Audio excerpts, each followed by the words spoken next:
Greetings all. Today is a very powerful new moon, and now is the time for deep emotional healing. I would absolutely agree with that. This is a good time for fortune and abundance, so be willing to receive all the things in your life. This healing that you're doing may be in relation to your own sense of value and worth, and what it is you feel like you deserve, or being afraid of actually getting what it is you've been asking for. I want to give you an example of this, and the cards are very much reflecting that. I was having conversations with my mother recently, and one thing that I had realized is my interactions with people tend to be a little combative, and I have continuously said and accepted and put out there that people just don't like me. That is always going to be the reaction. And I have seen time and time again that that is not the truth. However, due to my guarded heart and the hurt that I have been through, I reject people before they get a chance to reject me. And it leaves me very alone. We were watching Inside Out 2, and I've always had an issue with competition because it makes people so very aggressive to push, and be better than the people around them. And having been the person that everyone always thought they were better than, it made me feel physically sick and ill being in that competitive energy. And when I got in that energy myself, it felt awful. It felt like the worst kind of high. And it's always made me very resentful, consciously or unconsciously, about being in a group, being a part of a collective like that. And so I have kept very close and close circles. Purity and truth came out in reverse. The raven and the unicorn were paired with the spring guardian of activation. And the spirit guardian of winter is in reverse on the bottom of the deck, retreat. This new moon is activating a very deep healing of a truth that you continuously told yourself, that you weren't likable, that people were always going to reject you, that when you got what you wanted, there was going to be something to take it away from you. And that imbalance pushed away your manifestations, pushed away the energy that you were trying to bring in for yourself. And there's a bit of anger from your higher self because the ego that you hold is being the definition of insanity, is hurting themselves, putting themselves away, and then constantly wondering why they're still alone.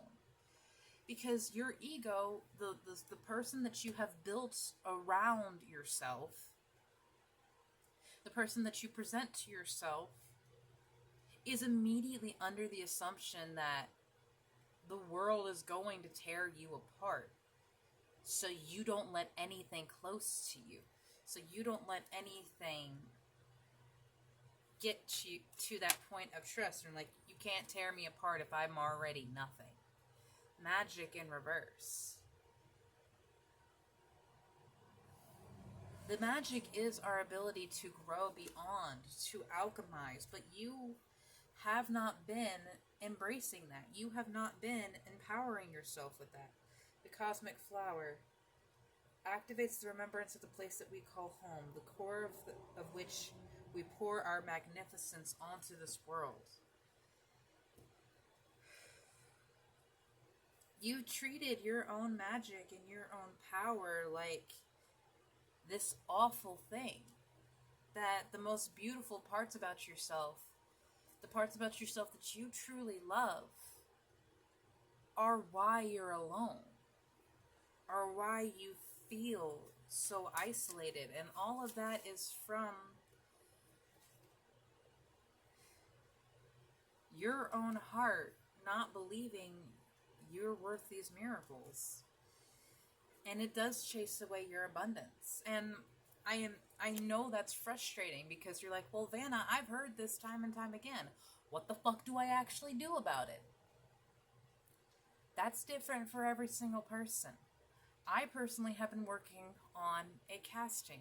I don't often share this because my magic and my rituals are very personal, but it's relevant to what I'm doing. So give me a moment. Here on my altar, this is the candle that I've been talking about, the one that I have spent time with every single day, pouring my frustrations, my anxieties, my blockages, my hurt. It's all going into this. And like many of my other candle magics, the wax is not staying. The candle flame is tall and strong. When I see these things, I know my magic and my energy is working correctly because there is very little that is ever remaining of my candles. And that's just one way that I am working. That's just one way that I'm releasing. I can't tell you what you need to do to heal. If you want to book a reading with me on my website, I can tap in more directly. But when I see these general collectives, and I see this and how it resonates to my own world, to understanding that you have to be willing to receive the abundance and the fresh start. Why are you depriving yourself of this fresh start? Is it because you believe that eventually you're just going to be miserable again? That you're going to do all of this work, that you're going to do this deep change, and that you will still not be at peace with yourself? There's a frustration here. What is flipped over?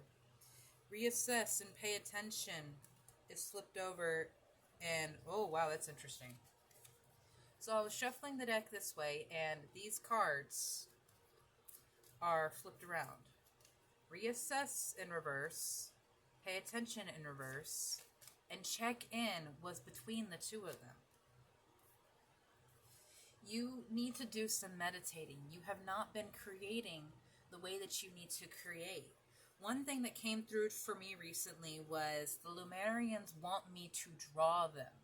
They want me to meditate and draw and channel their energy into my tablet, into my artwork, so it builds a stronger relationship with them. The Lumerians are very close people to me spiritually. I think I want to go get that deck out. Okay, I literally just pulled it from the box. Star Sisters, what do you have to say for this collective? Trust your innocence. Surrender in reverse. You're not surrendering to the transformation because you feel vulnerable. And I understand that. I'm doing it too. Trust your innocence. One thing that I know in Inside Out, which is a very close movie to my mom and I, is that Riley's innocence, her childlike wonder, is what saves her. Not forgetting about Bing Bong for so long, and then his sacrifice got Joy out of the pit, and then Bluefy, the Bluey character, that's the equivalent in the show. Because Riley enjoyed something that seemed kiddish, she held that childlike wonder. It was able to release them. It was able, through their actions, through his presence in her mind. Your innocence is not a weakness, and it is not naivety. It is part of the luminescence that you're trying to bring in, but you're holding up in customs because you don't want to be invaded by that energy, but you invited it to the table. And so there's frustration. And this isn't to make you feel punished. Like they said, you're not reassessing, but you need to check in. You need to check in and meditate on what it is in your heart that is holding you back from this. Why are you so afraid to feel vulnerable like